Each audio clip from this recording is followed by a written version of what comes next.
At sinabi pang ipakuntim ka daw. Sige daw. Si Paduano nagsabi, kaniha lang. Sa, Sino? Paduano. Yung Congressman Paduano. Congressman Paduano. Kasi Sino yung unggoy na yan? yung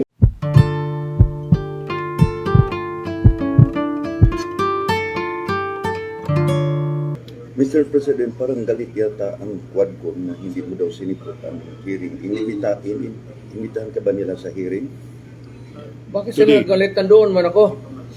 Yung sa Congress. Congress sa Quadcom. Sa Quadcom. Not sa Senate. House of Sa the Quadcom Representative. Hindi sa Senate, sa Quadcom. Mga congressman. Kasi inimbitahan ka daw pero Attorney Delgra. Galit sila. Galit sila kasi hindi ka daw sumipot. Hindi ka daw sumipot. Sinong galit sa akin? Yung nagsabi si Abante at saka yung si Dan Fernandez at saka si Ray. Sipain ko sila, sabihin mo. Pera nila. Wala na akong pera eh. At pamasahe ako doon. I am living on my retirement pay. I never, kayo taga Davao kayo, lakin kayo, kababata kayo dito. Wala akong extra money na sa bangko na lahat sweldo ko yan, pati yung retirement ko. Sila pa ang galit ngayon, buang. At sinabi pang ipakuntim ka daw. Sige daw. Si Paduano nagsabi, kaniha lang. Sa, Sino? Paduano. Yung Congressman Paduano. Congressman Paduano. Kasi Sino yung unggoy na yan? yung taga saan yan. Kasi yung actor na diyan, si Dan Nagpakulong sa lahat Fernandez, ng mga Abante at saka resource Paduano. person. Yan yun ang nag-contempt sa lahat. You don't scare me a bit. Galing na ako pagka-presidente, huwag nila akong ganunin. Galing na ako sa Congress. Nag-mayor ako, nag-congressman ako, nag-presidente na ako. Do not give me that shit. Sabihin mo sa kanila. Totoo bang may impartiality na kita mo ngayon, Mayor? Wala man siguro, but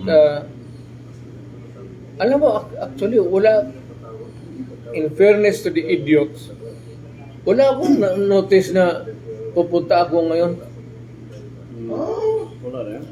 Sabihin mo nga sa hindot na yan, Pero si Attorney Delgra Mayor nagbigay ng parang reply sa summon or sa na binigay ng what was Quadcom. his reply? Kasi nalagay sa na si according to Attorney Delgra na yung ginawa mo sa Senado pwede nilang kukunin kung gusto nila na imbitahan Ano na ka. sinabi ko? What is there to say or more to what I have said? Na sinabi ko naman lahat. Ano pa ba ang gusto ng mga gago? May balita, Mayor, na ang ICC prosecutor sa dito na doon sa Pilipinas. ICC? Yes. Ang kilala kong ICC is Immaculate Conception dati. Putang ina. Sabihin mo sa ICC, I'm addressing to the ICC. Pumunta kayo dito at bibitayin ko dyan sa Acacia. Lo nila. ibang issue. Pwede daw magbigay ang Senate ng transcript ng statement, Yeah, statement mo mo doon sa ICC. Senate hearing. They will do that. Well, it's up to them.